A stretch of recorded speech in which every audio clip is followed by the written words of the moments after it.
Polres Tebo tetapkan 2 orang oknum PPK sebagai tersangka dalam kasus penggelembungan suara pemilu 2024.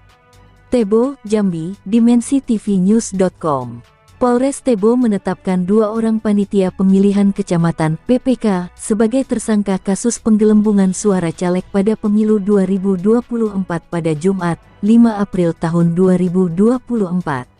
Kasat Reskrim Polres Tebo, Ibtu Yoga Susanto, mengungkapkan 2 orang yang ditetapkan tersangka berasal dari Kecamatan Sumai dan Tengah Ilir. 2 orang tersangka tersebut masing-masing berinisial A dan R.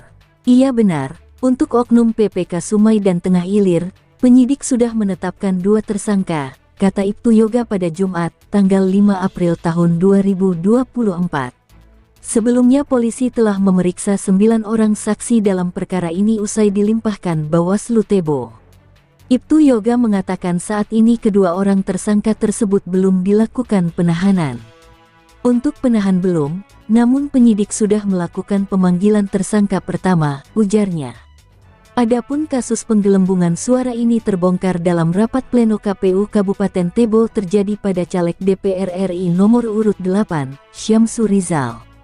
Di Kecamatan Tengah Ilir, perolehan suara dalam Form D hasil tertulis 2.967, setelah dihitung ulang dalam pleno Kabupaten suara yang diperoleh hanya sebanyak 534 suara, dan ada selisih suara sebesar 2.433. Kemudian di Kecamatan Sumai, perolehan suara dalam Form D hasil tertulis 2.481,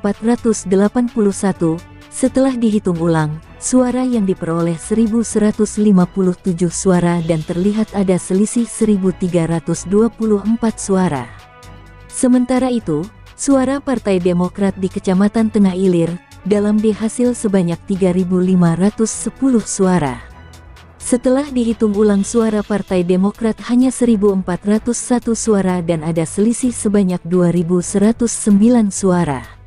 Suara Partai Demokrat di Kecamatan Sumai dalam D hasil sebanyak 2.834 suara.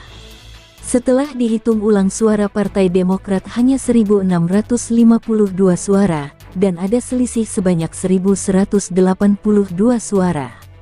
Liputan, Edi Enjoy, kontributor Provinsi Jambi, mengabarkan untuk dimensitv-news.com. Inspirasi membangun daerah.